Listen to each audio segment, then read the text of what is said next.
So here the Rebbe is talking, but this is the Maimer is Adon Olam. It's found in Maimerim Melukatim, Sefer Maimerim Melukatim.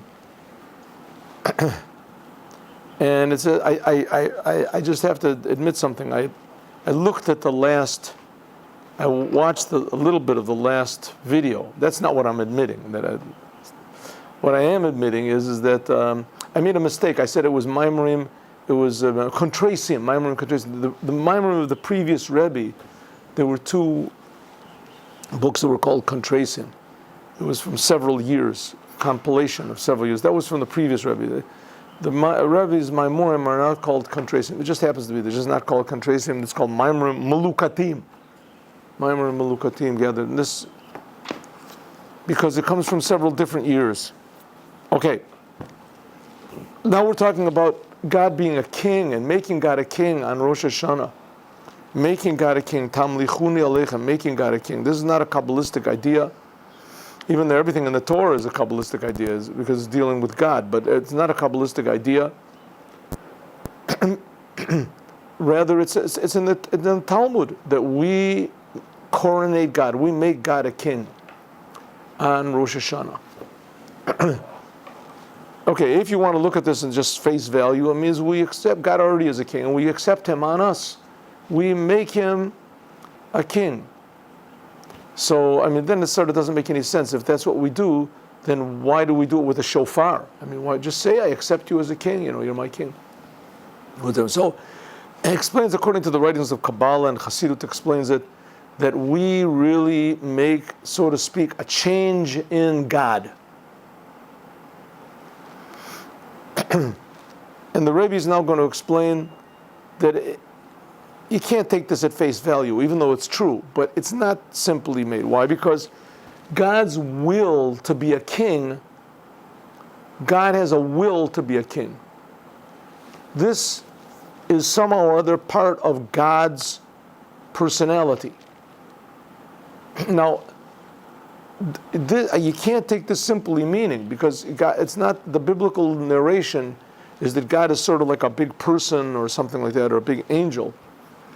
No, it's not so. Of course, we have to repeat this over and over again, that the lowest aspect of God is that He creates this physical world, and He creates the spiritual world.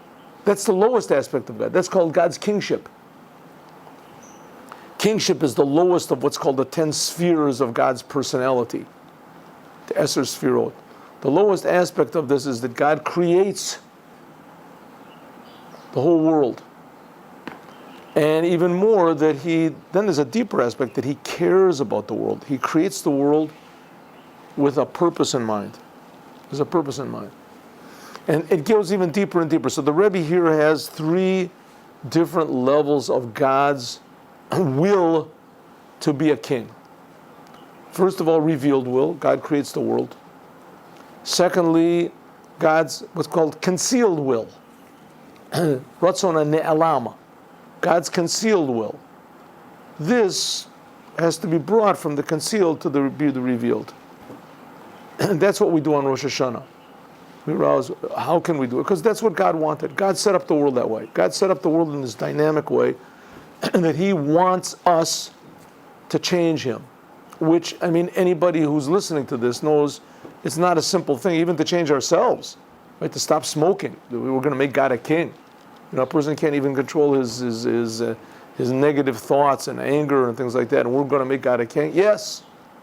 You make God a king. Why? Because that's what God decided you can do. You make God a king. That's called bringing from the concealed to the revealed. But says the Rebbe, this concealed will of God also has a source. And this concealed will of God has a source in God's essence. In God's very essence.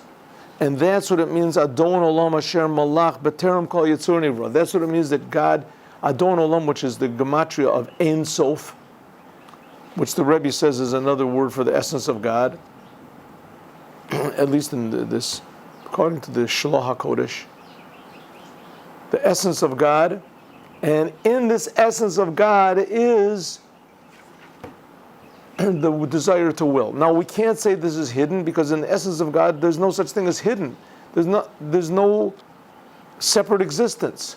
All there is pure truth, being. We have no way of explaining what it is. But that's the way it was before time and space and everything, consciousness was created. Pure being. Time and space and consciousness is just a articulation, a concealment in some way of the truth. So that's hidden will of God.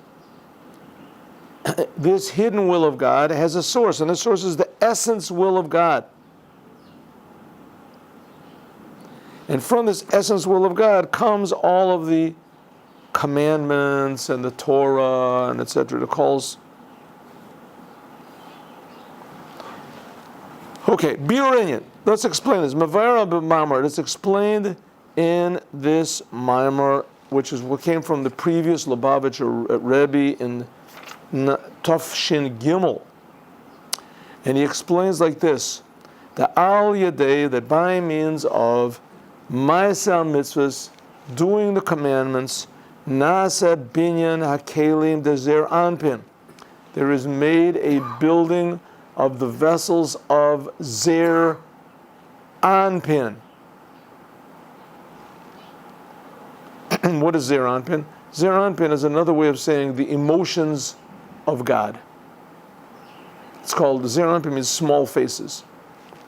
It's a short term for the emotional aspects of God. We said that God has 10 aspects of his personality. We're made in God's image, because we also have these 10 aspects of our personality. Even though you can't explain, like in the Tanya it says, it's like comparing a beautiful apple tree to the ashes. Burn the apple tree down and have a little handful of ashes. Can you tell what the ashes are even from? I don't even know what it's from. This is from an apple tree, a beautiful apple. Can you smell it? No. Can you see it? No. Can you get shade from it? No. Can you use it? No. What can you do with it? I don't know.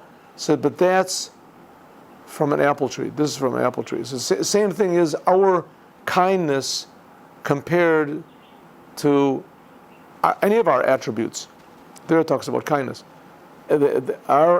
We learned this in the Chitas yesterday.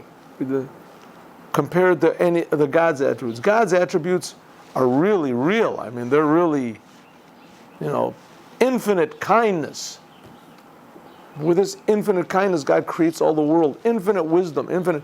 And ours, we have a little tiny. Well, we could say that ours, as you said, is just a little tiny fraction or version of God's great. Yeah, a little bit, but you can't get anything. It can help us to understand. It'll help us understand what attributes are, but not how God's attributes are. Okay. But nevertheless, we understand from this that God has attributes. That we know that we feel nachas. Yes. That's right. Very good. Yes, that's right. That's right. At least we have some idea who we're praying to. When we pray, you have an idea who we're praying to. We're not just praying to this amorphous blob of what nothingness.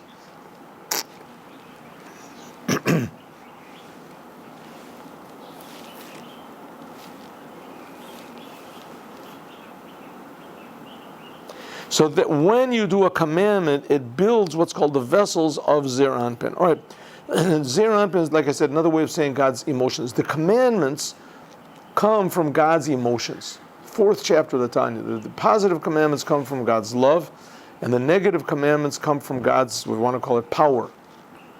The negative commandments mean you just withhold yourself from doing something. Right? Don't kill, don't steal, don't... A lot of the 10 commandments are. Right? Don't commit adultery, don't do this, don't do that, There's more negative commandments in the Torah than there are positive commandments. And when the rabbis added on, they added on much more negative commandments. Right? Kind of commandments, statutes. Negative commandments. All of the negative commandments come from this aspect of God's severity, God's power of limitation. After all, God created a limited world. You don't have infinite trees out there, or infinite sun, or infinite moon, or everything has to be limited. Everything has a definition. That's what the word world means. World in Hebrew is olam. It's the same letters, ayin, lam, and mem, as being concealed. The limitations. Everything has limitations to it. that power, that two aspects of love and limitation of giving and stopping giving. That's the emotions of God. When you do the commandments, you build the vessels of the emotions of God. Good. Gam amshachat or bekelim dezeranpen, and also you draw light into these vessels.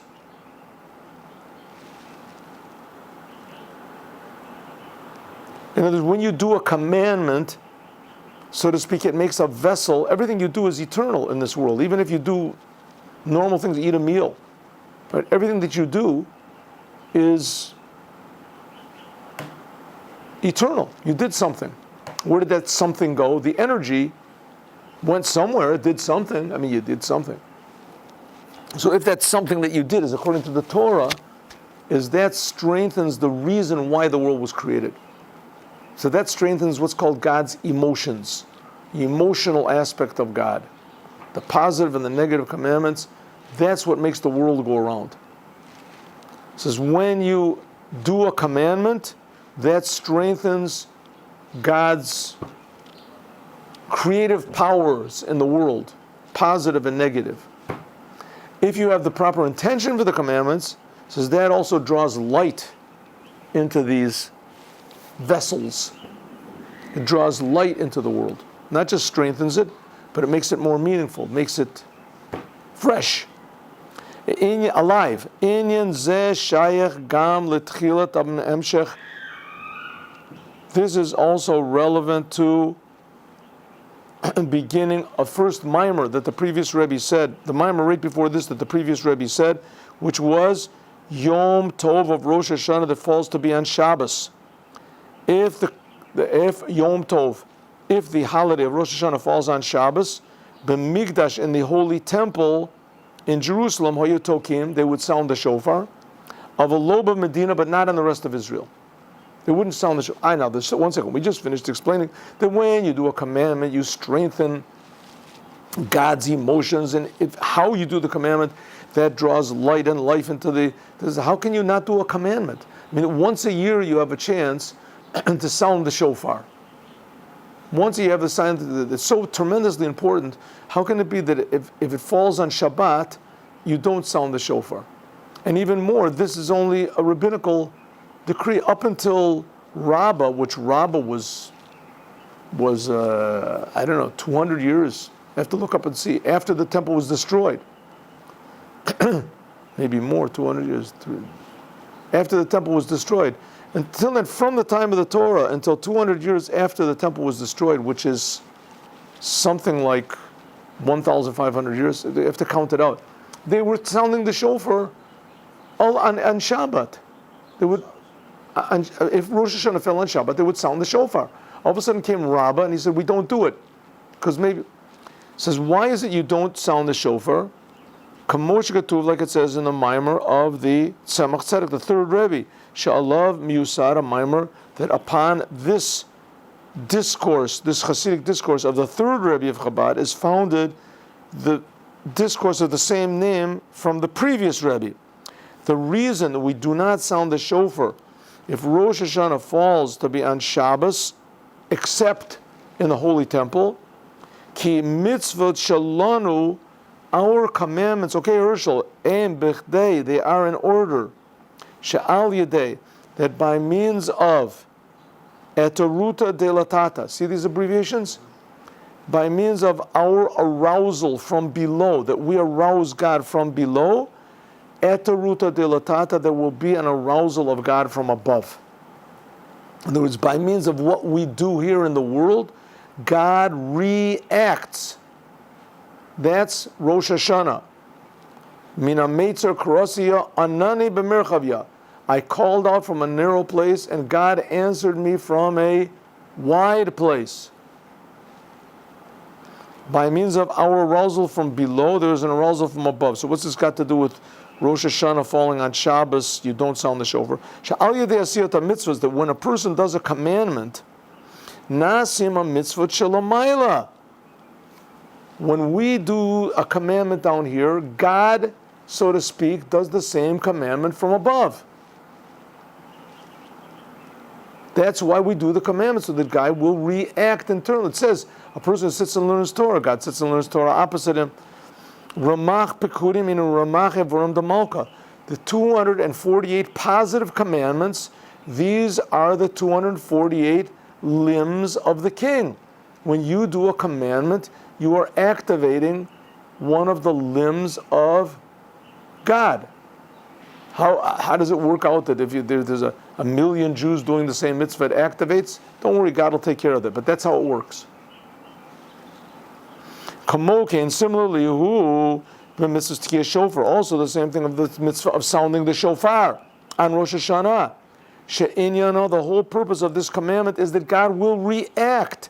La'asot al yedei b'chinat shofar shelamayla, that there will be what's called the shofar from above, until eventually there'll be what's called the shofar gadol. There'll be the big shofar. That will be in order to arouse all the Jews that don't even know they're Jews. Therefore, Rosh Hashanah shechol b'Shabbos, therefore in Rosh Hashanah that falls on Shabbat, we do not sound the shofar outside of the temple. And now we don't have a temple, so we don't sound the shofar at all. Ki, because, okay, Urshel, b'Shabbat yesh bechinat ha-shofar shelamayla, because Shabbat there already is this level of the shofar being sounded from above. When there comes this combination of Rosh Hashanah and Shabbat together, then it accomplishes the same thing as when the shofar is sounded down here.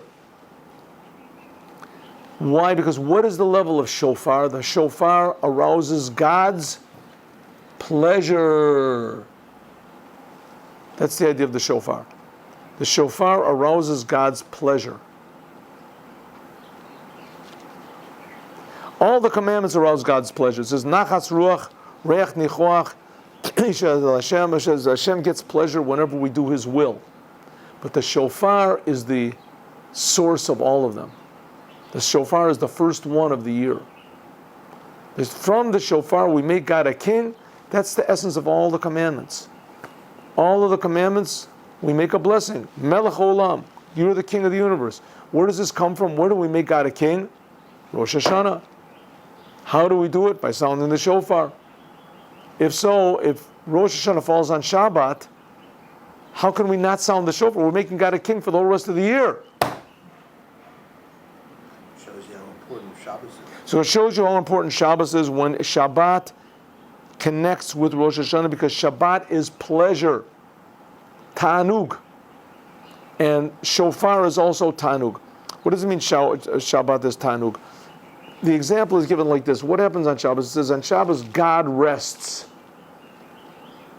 Right? So, Shabbat v'yenafash. Says God rested. How did He rest? What does that mean? He rested. How did He rest? I mean, so how is the world going? Right? What do you mean He rested? It's like the joke about the rabbi. Somebody goes down to Florida, is walking on the beach, he sees his rabbi sitting on Shabbat, smoking a cigar, watching a portable television, really enjoying. He says, Rabbi, what is that you? Rabbi Gross, what are you doing? He said, what about Torah, mitzvahs, and Shabbos? He says, I'm on vacation. On vacation. Right? When you're on vacation, you don't do anything religious. Same thing, God. On Shabbos, He went on vacation. If so, maybe we can go on vacation also. Maybe you don't have to do anything, right, on Shabbat. Well, the fact is, it's really sort of true. I mean, there's a lot of commandments that you don't do on Shabbat, right? You don't put on tefillin on Shabbat, for instance. There's a lot of work you can't do on Shabbos, forbidden to do on Shabbat. But what does it mean that God rested? So its example is given in the Siddur of the Alter Rebbe, and he says it's like a person, an artist who draws a picture, and when he finishes, okay, Herschel, an artist draws a picture, works really hard on it for a month, and when he finishes, the picture is totally finished, so he gets two types of pleasure. First of all, he gets pleasure because it's finished.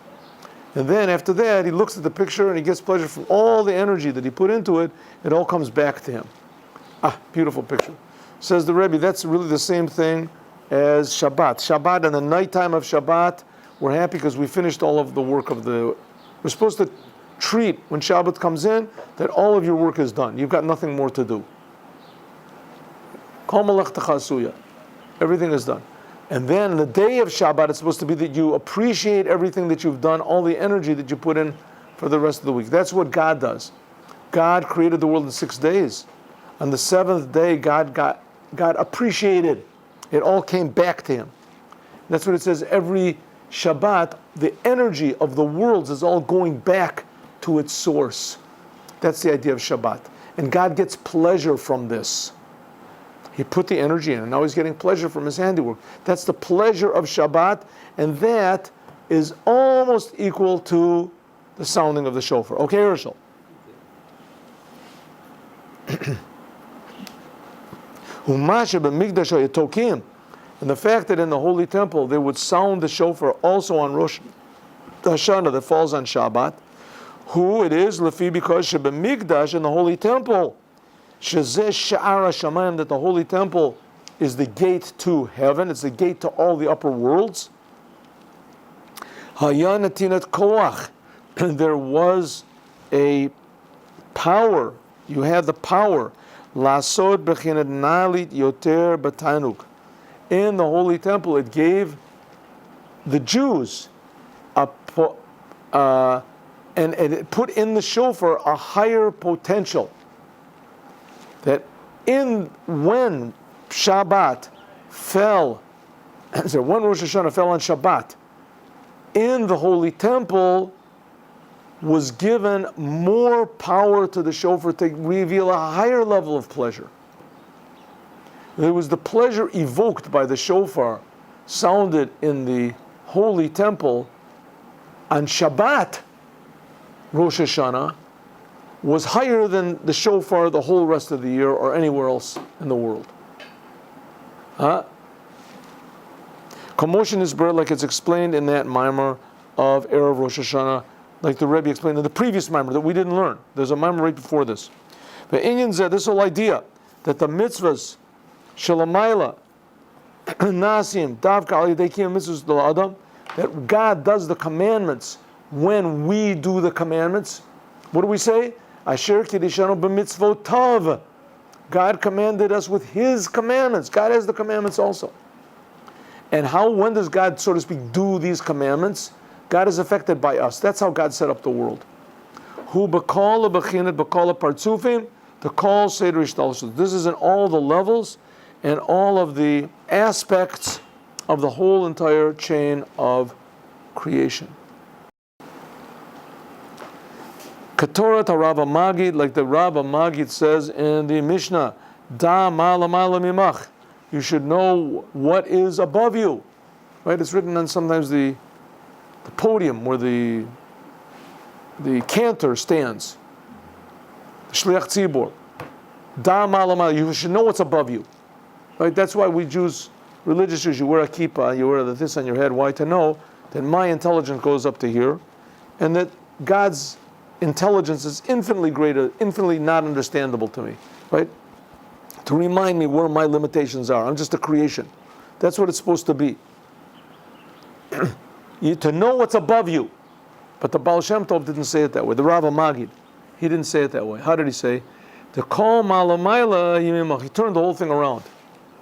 You should know that everything that's above comes from you.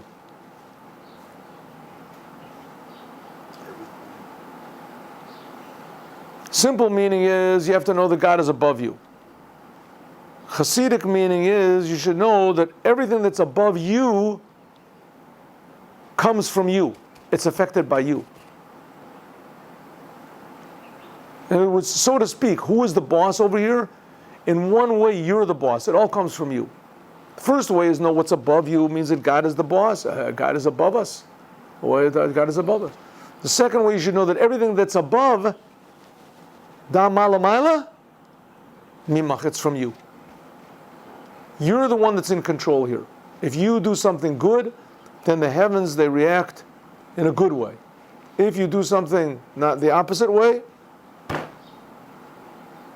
Why do bad things happen to good people? that's a different question. That's a different question.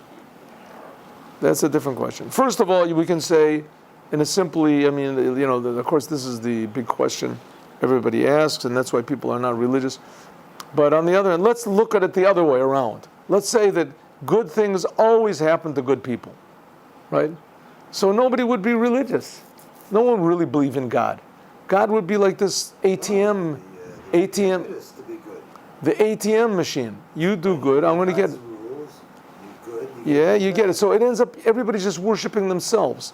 The whole Judaism becomes this big business enterprise. Soon enough, you'll find out that it's not based on your rules, it's based on his rules. No, but yet, you'll get it. So it would come out, that's number one. Number two, we see the biggest example of the ideal Jew is Abraham. He was the first Jew. And then we have King David. These people had bad all their lives. Bad things happened to them. They didn't do anything bad. They didn't do anything wrong. Exactly the opposite.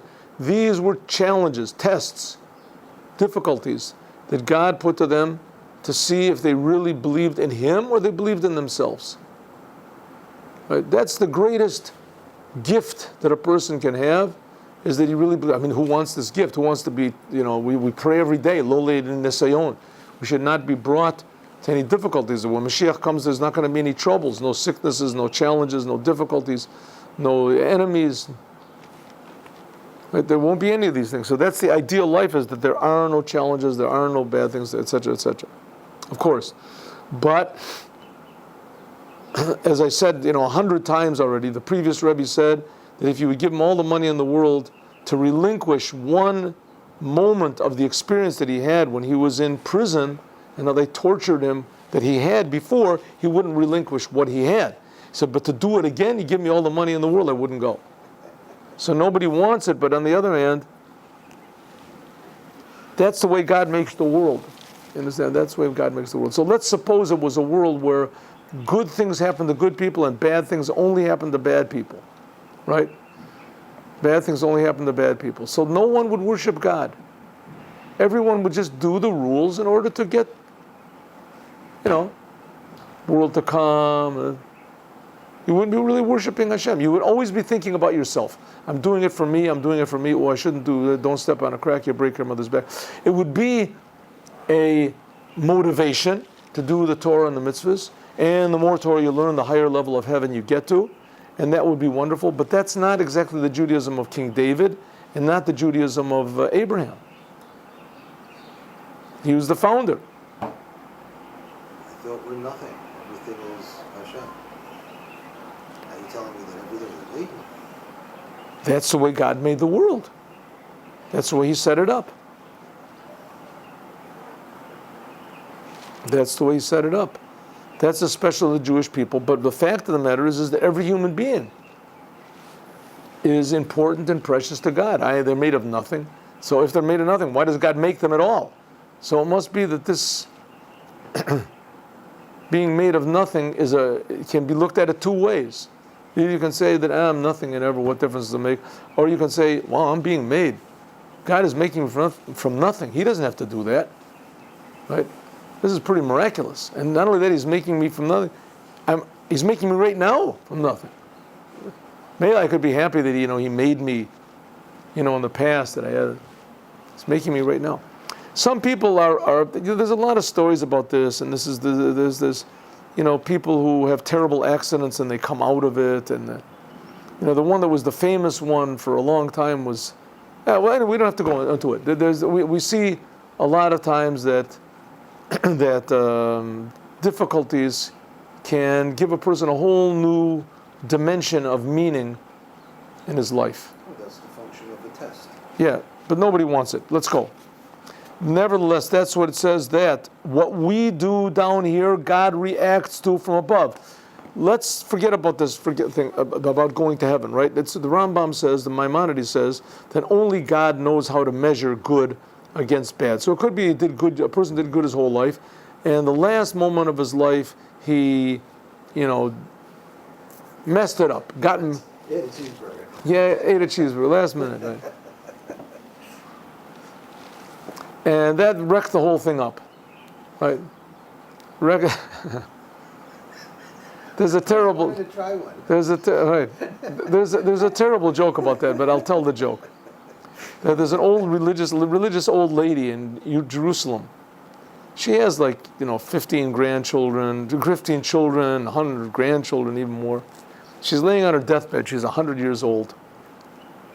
And she's laying on her deathbed, and she finishes reading this book. There's a vidui, a confession that you make. It's written in a book called Minchas Yerushalayim, a siddur. She finishes this. Says, "Okay, now bring me a cross." He said, "What?" She said, "Listen, I don't want to take any chances. I want to be sure from all sides." In other words, her whole life she had this. She was doing it for herself, and she had this little doubt. It's a sick joke, but it's nevertheless the reason it is because everybody does it. Everybody thinks, "What am I going to get out of this?" Maybe it could be. Maybe just a little one. Okay. Back to reality. Here we have the shofar, which evokes the pleasure of God. And when Rosh Hashanah occurs on Shabbat, as the shofar is not necessary because Shabbat itself does the job. Let's look and see. The Magid Mezruch, what time is it, please? 10 to. The Rav HaMagid said, Da ma lamayla mimach. You have to know what is above you. It's in Pirkei Avos.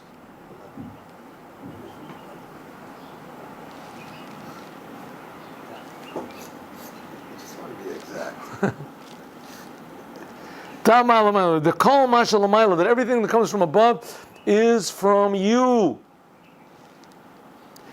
The bechinat atainuk, this level of the pleasure of the shofar from above, is made by means of doing the commandment of sounding the shofar. When we sound the shofar, it arouses God's pleasure of shofar. The word shofar comes from shufra, means like the best, the most pleasurable. Ubechinat mochin shelamayla. This is the idea of tefillin. Ki yadua, the Dalet parshos are Dalet mochin tefillin. What is that aroused by God?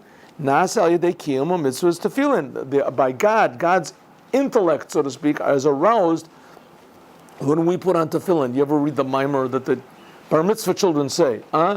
Your bar mitzvah children, and say there's a mimer that says about tefillin, the Marialma. The al yedei that ha'adam meniach tefillin, that by means that a person puts on tefillin on his head, and the tefillin are divided into four. Oseh Kodesh Baruch Hu meniach tefillin. They cause that God also puts on tefillin. V'keinu gam b'midos, and so it is also God's emotions, not only God's intellect, like with tefillin. Shofar arouses God's pleasure. Tefillin arouses God's mind, intellect. How do we arouse God's emotions? Al yedei, by means of a person, shalamata makayim mitzvahs, by a person that does a commandment. For instance, the commandment of v'ahavta et Hashem Elokecha. You should love God, u'mitzvot, and you do the commandment of et Hashem Elokecha tir'ah, the commandment of fearing God. What does it mean, fearing God? I'm not going to do this thing because it's against the Torah, and I'm afraid of going against God. Why am I afraid of going against God? Either the lower fear, I'm afraid of getting punished, or the upper fear, I'm afraid of doing wrong. I don't want to, that's my life, is to do wrong things. Even if I don't get caught. Ava v'yira hem shorish kol mitzvahs, that love and fear are the source of all of the commandments. As I said, look in the 4th chapter of the Tanya. Nas al yadei, by means of this, we build zer anpin, we build God's emotion, so to speak. We make God more involved in the world. Make God healthier, so to speak. And so it is also the lowest of the 10 sefirot, which is kingship, the binyan olam adibur. That is what's called malchut, is called malchut peh, Torah Shabbat peh. The malchut, the power of God's speech. What does it say in the Bible? What does it say in the Holy Bible? God spoke. God said, let there be light, and there was light. God said, let there be a firmament, there was a firmament. God said, God said, God said. With God's creative power, another name for God's creative power is God's speech. That's also called God's malchut, the lowest of the 10 sefirot is also called malchut. God's kingship is the power of God's creative power, God's speech. Synonymous. Nas al yadei dibur shel adam. How do we make God speak, so to speak? This is by means of a person speaking in the words of Torah and the words of prayer. This is the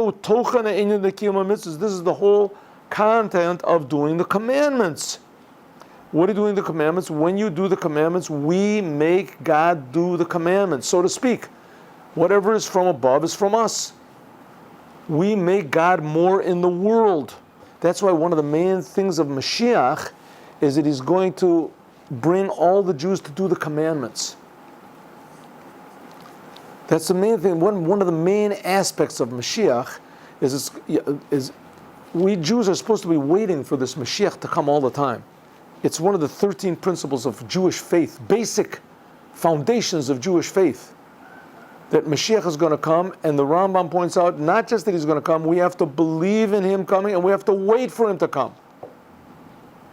We have to wait. Who is this Mashiach? How are we going to know who it is?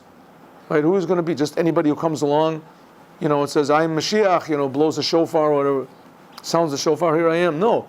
The Mashiach has very clear criterion, and one of the main criterion is that he's going to try to bring all of the Jews back to Torah and the commandments as they are explained in the rabbis and the teachings, all the Torah Shabbat Peh, Torah Shabbat Chtav, the oral Torah, the written Torah, the Talmud, that'll bring all the Jews back to do the commandments.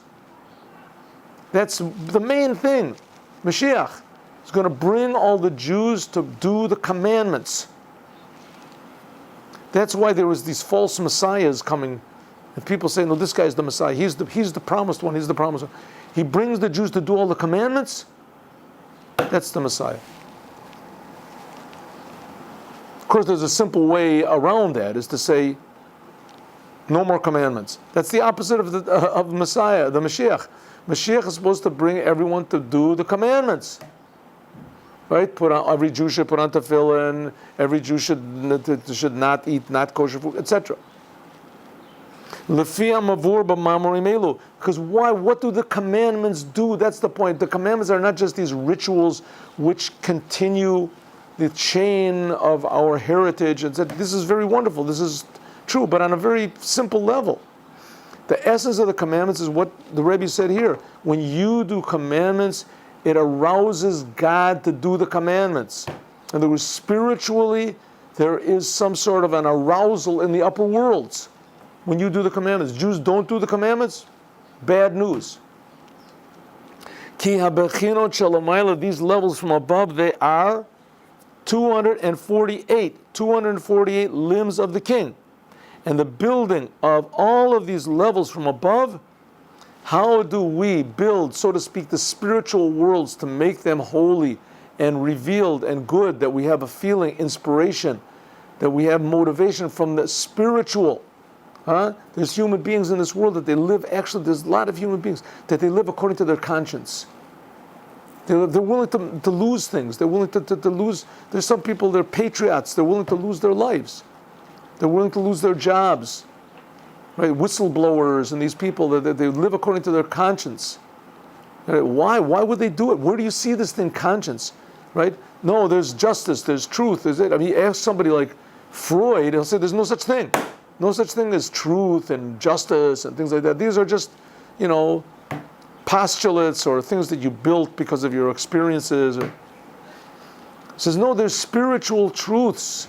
And when these spiritual truths become stronger and stronger, people live healthy lives. How do we make them stronger? By doing the commandments. By doing the commandments, you reveal God's kindness, God's limitation, God's his severity in the world. By means of doing the commandments, like it says, "V'asitem otam," that you should do them. Atem, it means "V'asitem otam," that you should do them. You should do the commandments. And there's another way of saying it: "Asitem atem." You are the ones that are doing, that you are making God react. Ma'ala ani alechem ki'ilu asuni. I count it as though you made me, says God. So on one hand, we see that God is, He creates the infinite. God is not infinite. God creates the spiritual. He's not spiritual.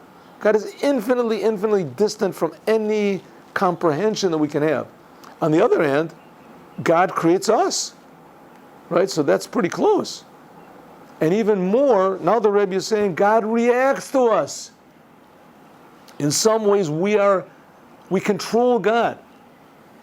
That's what it says, that sometimes God is called, our relationship to God is like the relationship, He's a father, we're the son. Sometimes God is achli, that we're equal. Ta'omati, right? That God is our twin. That we're equal to Hashem. Sometimes we can even control what Hashem does. Our prayers, by means of our prayers, God listens to our prayers. So here the Rebbe is saying that's the whole idea of Rosh Hashanah. God put the world in our hands and He put Himself in our hands. By means of what we do, that we actually decide all of the spiritual worlds, God Himself reacts. This is going to come, this desire of God to be coronated is from the essence of God. That's what it means, Adon Olam Asher Malach, that God was a king before anything was created. It comes from God's essence, as we will talk about more, God willing, tomorrow.